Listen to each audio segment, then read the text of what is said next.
Item number 2, for decades, Americans have paid the highest prices in the world for prescription drugs.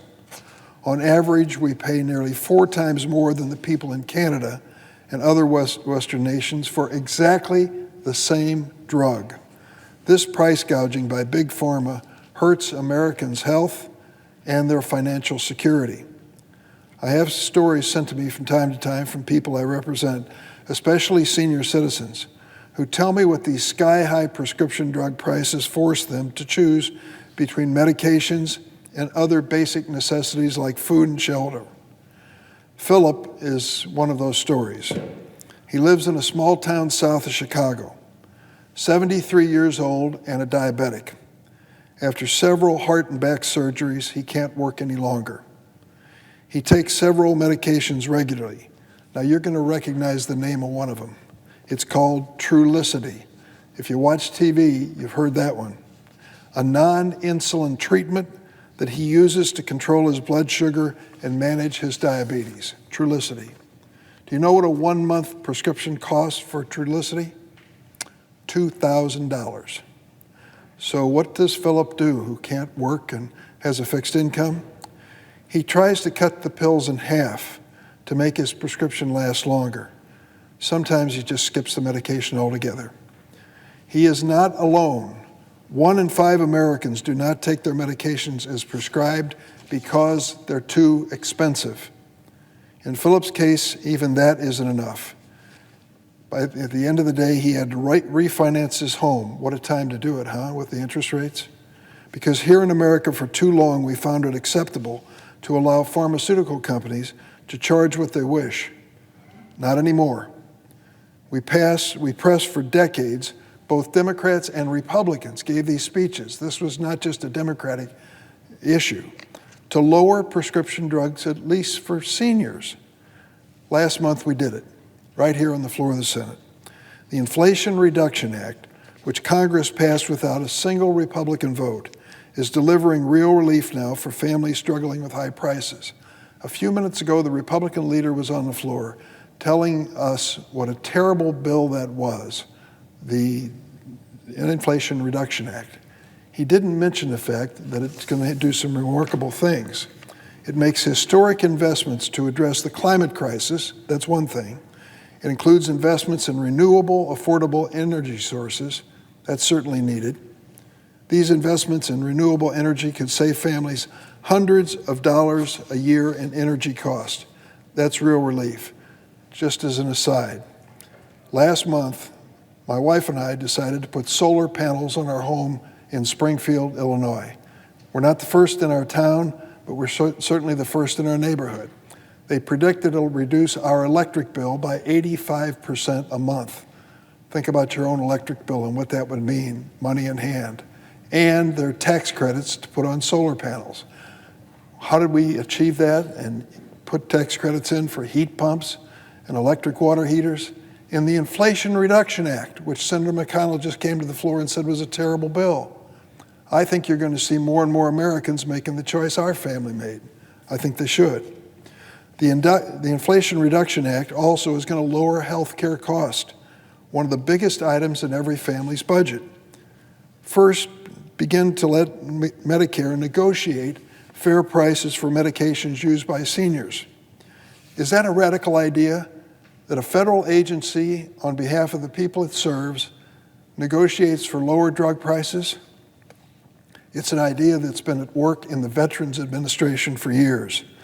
The VA, our VA, serving our veterans, men and women who serve this country, pays on average half of what Medicare pays for exactly the same drugs now, because VA could negotiate and Medicare could not. The bill which Senator McConnell took exception to now gives Medicare the power to negotiate lower prices for seniors. 83% of Americans think that's a pretty good idea. How do we get 83% of Americans to agree on anything? They agree on that, that's a good idea. 71% of the people from the party of the senator from Kentucky. Second, the Inflation Reduction Act will cap the price Medicare recipients pay for insulin, $35 a month for Medicare recipients. That's the limit. and it limits seniors' out-of-pocket expenses for all medications to $2,000 a year. Remember Phil? Phil was paying $2,000 a month for Trulicity. Under this bill, which we passed here a month ago, without a single vote from the other side of the aisle, we're going to limit seniors' responsibility under Medicare for prescription drugs to $2,000 a year. By the way, I believe we should cap the cost of insulin at $35 a month for everybody, not just seniors. Guess what radical nation, what socialist nation does that? Canada. Canada does it, and pharmaceutical companies still make a healthy profit. They just don't make a killing on a life-saving drug. Third, the Inflation Reduction Act will curb the outrageous cost increases that Medicare beneficiaries pay for medications. It does that by tying prescription drug price increases to the cost of living. Pharmaceutical companies that raise their prices faster are going to pay a penalty if they do. The days of Big Pharma raising prices they charge seniors at 5 or 10 times the rate of inflation are over.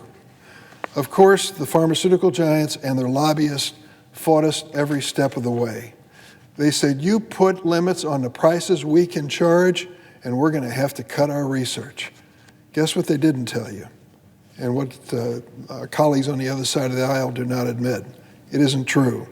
Studies have found that Big Pharma could lose $1 trillion in sales over the next decade, and it would still remain the most profitable industry in America. By the way, did you know these pharmaceutical companies spend more money on advertising and marketing than they do on research? Point two, did you know that the research that they're using is based on research started at the National Institute of Health at the expense of American taxpayers? And I'm all for the National Institutes of Health. They use what the NIH develops to make new drugs. It's a good thing to do, and they're very profitable as they do it. So I don't want to hear that they can charge less and they're not going to be able to survive. I don't believe it. And it's not only seniors who will save on health care costs. More than 14 million Americans who receive their health coverage through the Affordable Care Act marketplace will save hundreds, even thousands of dollars on their monthly insurance premiums because of the Inflation Reduction Act. Under the American Rescue Plan, we lowered monthly premiums for middle-income families and those with ACA health plans. The Inflation Reduction Act will continue this for another 3 years, and I hope I'm here to renew it. No one should go without medical care ever, but especially not when we're fighting a worldwide pandemic. Not only did our Republican colleagues vote against what I've just described to you, lowering monthly premiums for families nationwide, they went further and tried every way they could think to gut the Affordable Care Act. 2 weeks ago, a federal judge in the Northern District of Texas ruled that the Affordable Care Act's requirement that health plans offer free preventive health services like vaccinations was unconstitutional. In 2020, because of the ACA, 152 million Americans receive these preventive health services with no out-of-pocket cost, often resulting in the early detection of cancer, heart disease, and other serious conditions. Now a group of Texas residents and businesses argue that that just violates their basic religious liberty. Religious liberty. And they picked a judge who's been friendly to them in the past. The same judge in northern Texas ruled that the Affordable Care Act was unconstitutional. That was overturned by the Supreme Court, thank goodness. 12 years after the ACA became law, it's long past time for both parties to support this effort, which provides health insurance for millions of Americans at affordable cost. We need to bring down the cost of health care and prescription drugs for all American families.